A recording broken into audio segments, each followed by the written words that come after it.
Muy buenas tardes, muchas gracias por ser fieles a nuestro programa semanal de martes y jueves que hemos dado en llamar Status Report. Hoy estamos con un invitado desde las cordilleras, desde Itacurubí de la Cordillera. Está conectado con nosotros el psicólogo social Gilberto Gauto. Él es un profesional de las ciencias comportamentales. También es comunicador y también es productor en el área rural, trabaja con cooperativas, familias y empresas. Y hoy hemos pedido que nos dé generosamente una parte de su tiempo para conversar sobre este momento pandémico en lo que llamamos el interior del país. Los momentos en este preciso instante, la crisis pandémica, que tiene dos vertientes, una vertiente de salud y una vertiente económica, en donde aparentemente hay un intercambio de suma cero, en donde cuando hay más salud hay menos actividad económica y cuando hay más actividad económica hay menos salud. Por otro lado están las cuestiones almáticas, psicológicas, comportamentales.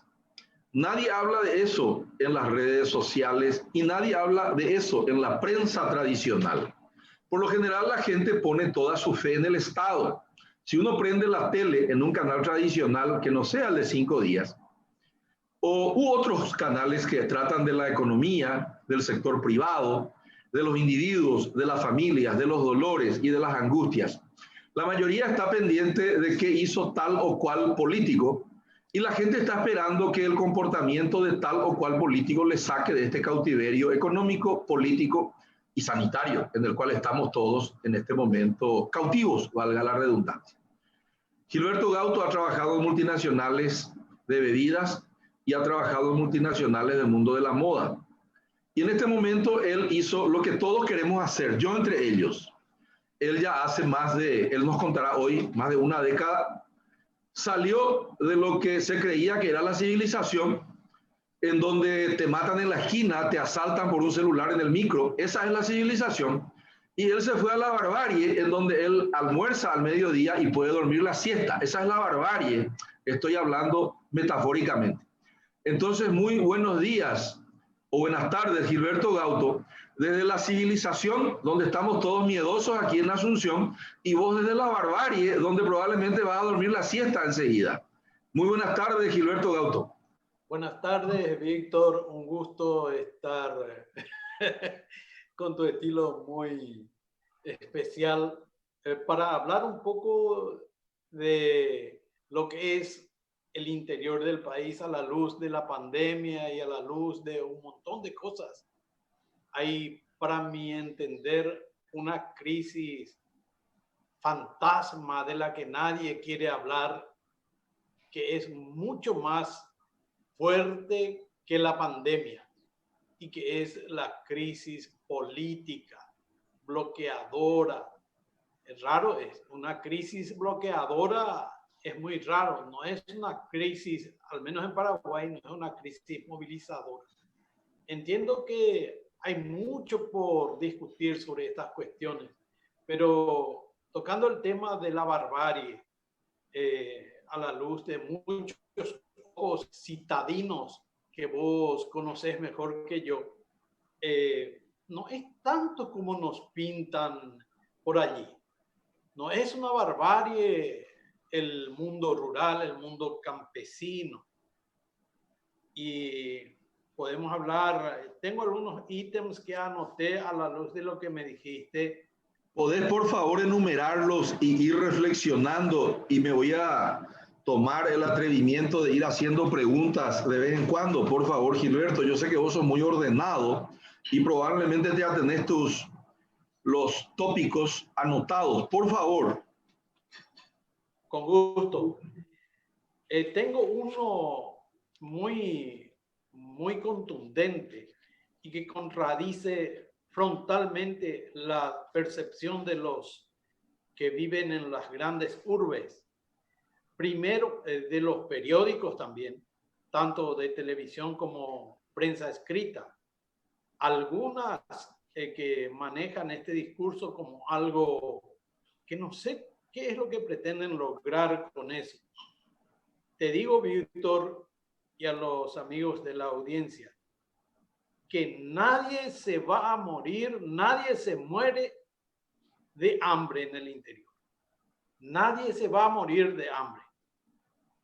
Ese es un mensaje efectista, es decir, que todos vamos a morir, no va a haber más comida que las ollas populares, etc. Es un mensaje efectista que la prensa viene repitiendo desde el comienzo de la pandemia. Otro punto, las ollas populares no son indispensables ni la tabla de salvación de los sectores más carenciados. La gente que se preparó a tiempo hoy ya dispone de reservas de alimentos. Los que criaron los pollos, prepararon sus puertas e inclusive sus chacras, ya tienen algo que cosechar y bastante ricamente en este tiempo.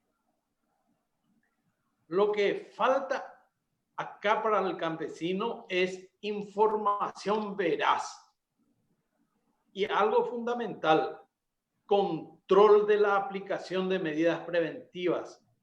No se cumplen los decretos y las recetas y peor, la gente tiende a abusar de la flexibilización. No hay control de policía e intervención de las fuerzas del orden en los desórdenes que fácilmente se producen en el interior. Eso no lo vamos a negar. A mí me impresiona la dramatización de argumentos pro liberación de actividades económicas, es decir, poner de punta la economía con la salud. Como dijiste bien, si nos va bien en la salud, nos va mal en la economía. Cuando estas no se interrumpieron nunca, sobre todo las actividades económicas. No es que se cerraron todos los boliches, los negocios, las actividades de intercambio comercial, etcétera, etcétera. Hay una dinámica realmente llamativa en comparación a esas impresiones que causan los noticieros. Trabajo abunda. Se construyen nuevas casas. Las municipalidades construyen empedrados, asfaltan calles. Si buscas albañiles disponibles, no vas a encontrar porque están todos ocupados. Las chacras se llenan de siembras. Hay un hermoso paisaje de sembradíos de maíz, mandioca, batata, poroto, etc. Y diría yo que por alguna razón se reinstituye la palabra Boriajú-Matá. Un Boriajú al que le quieren pintar como una bandera de desgracia, de problemas y más problemas. Y se le concibe, para mi modesto entender, como sinónimo de pordiosero, que los programas de Tecoponá, Petimó, que sirven más bien para ponerle más nervioso al campesino por la forma en que se lo discrimina en la adjudicación de los beneficios. Ya. Gilberto, una pregunta.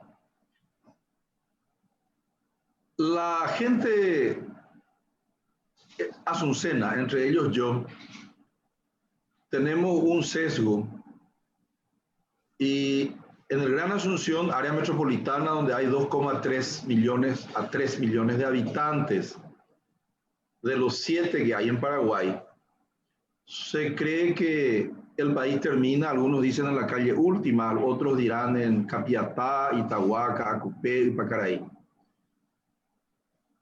En primer lugar, ese también es un mito, porque andando por las capitales departamentales y visitándote muchas veces a vos mismo, cuando yo suelo visitarte, o me voy acá a Cupé, me voy a Santa Elena, donde me invita siempre los caldos de gallina y el pato que solemos comer.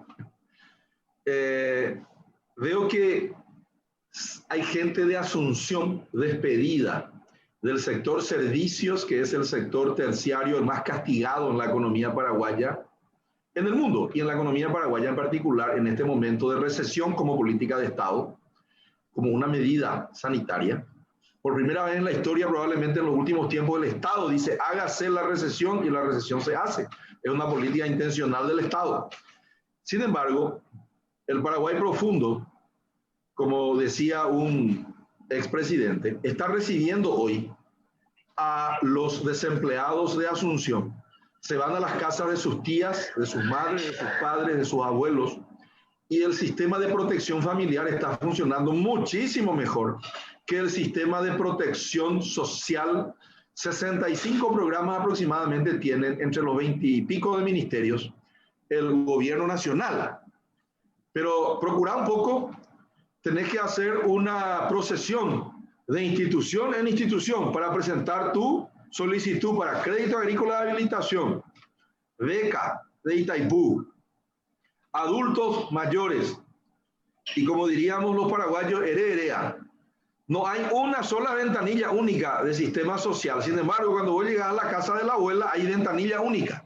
Allí ya hay comida, allí ya hay remedio, allí ya hay el cariño de la abuela, del tío, del hermano que quedó en el interior, etc. La pregunta es la siguiente. El sistema de protección familiar que yo le llamo a buen tiempo, ¿verdad? Justamente ahora estamos a buen tiempo, yo estoy en mi casa hoy.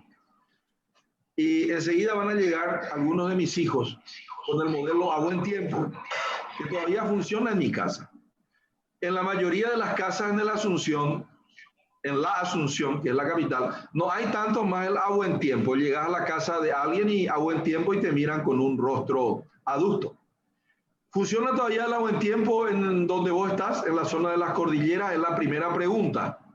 Y la segunda es, lo que sí veo, hay un odio con circulación comunitaria hacia la clase política, debido a que el 90% del tiempo de la prensa tradicional, como hay que buscar un enemigo, el enemigo no es ni siquiera el COVID, sino que es la clase política.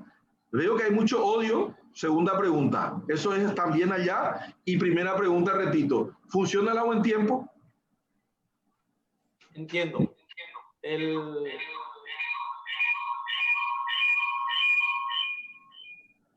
a buen tiempo es una actitud, yo diría hasta es un valor bastante importante, muy arraigado en nuestro país, en el interior sobre todo. Yo vivo en una comunidad de más o menos 14,000 habitantes que es Itacurubí. Itacurubí es un pueblito chiquitito que queda sobre la ruta 2 a 87 kilómetros de Asunción. Su posición estratégica como comunidad a la que convergen otras más pequeñas, pero pujantes comunidades y con valores tradicionales como el que estamos hablando, le permite a Itacurubí estar, digamos, en sintonía con lo que pasa en Valenzuela, Santa Elena, Bocayatú, ¿por qué no también con San José de los Arroyos, que ya es del departamento de Caguazú? Entonces, tomar como referente a Itacurubí no es salirse mucho de verdad. Y por acá, Víctor, te puedo asegurar que el Yopoy, el A Buen Tiempo, incluso el Minga, todavía existe. Vos ves cuadrillas de agricultores que un día van a trabajar para uno, al día siguiente van a trabajar en la parcela del otro, y así producen, intercambian y comercializan también productos muy cotizados en Asunción. Ahora lo otro, el odio a los El políticos. odio con circulación comunitaria con relación a los policy makers, a los que están en el gobierno o a la clase política. La clase política como clase, como tal, ha perdido aceleradamente el factor fundamental que yo tengo en observación desde hace años. Ese factor es la confianza. El político hoy día de por sí genera desconfianza en todos los sectores, sean liberales, colorados y ni qué decirlo, las fuerzas que pretenden convertirse en referentes de algo mejor como la fuerza izquierdista, te voy a decir. ¿Cómo se llama? El de Lugo y otro. Sí. Y no son simpáticos. No son simpáticos para nada. Nadie confía en ellos. Y detrás de de esta situación, lo que se perdió es la confianza en todo lo que venga de arriba. Te doy un ejemplo. El tema de tercera edad, como que se practica la discriminación de los amigos y de los no amigos, genera una desconfianza tremenda. Nadie cree en eso, ni siquiera los beneficiarios. Ahora viene el PTO y demás historias, que verdaderamente parece ser que estas secretarías de Estado buscan la forma de hacerse odiar, porque hacen todo lo posible para que se les odie.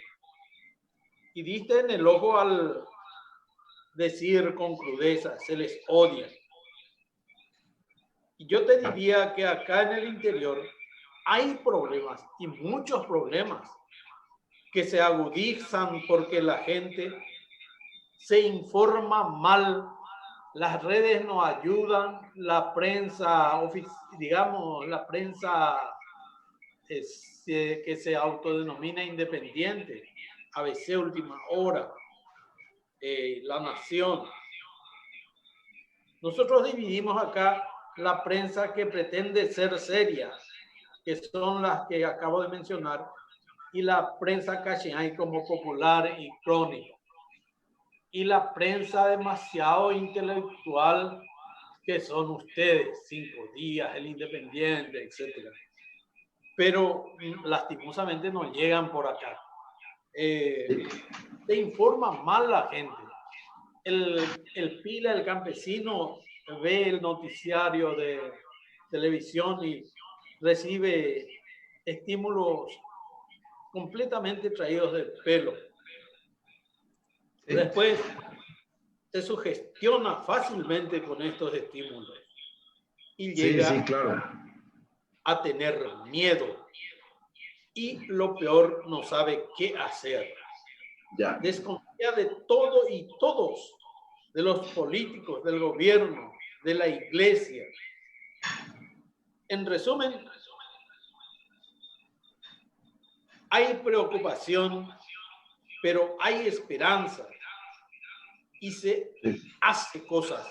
Nadie se queda en su casa como pretenden esas fuentes que acabo de citar. Sí. Un tema. Hay esperanza. La gente rural no va a morir de hambre. Y un detalle muy importante, se percibe una migración de las ciudades grandes, de los otros países, de paraguayos, o sea, de locales nuestros, que han emigrado hace años o hace un poco menos de tiempo y vuelven al valle, vuelven a distintas comunidades a las que cité. ¿Por qué se da eso? Porque acá, como dijiste, el amparo de la abuela, a tomar la leche de la vaquita de abuela, en fin, a comer la mandioca, etcétera, porque en donde estaban no podían continuar. Y yo creo que ese es un fenómeno que en algún momento se tiene que tomar como apunte para ver qué forma se le puede dar, por ejemplo, haciendo proyectos de viviendas para los que vengan y para los que son de Asunción y no van a poder ir a Punta del Este, que vengan a vivir en Itacurubí y van a ver lo lindo que es el amanecer cordillerano. Gracias, Gilberto. Nos llegó la hora. Búscame nomás ya un terreno. En cualquier momento me voy a construir y muy buenas tardes. Buenas tardes, Víctor. Un gusto. Gracias.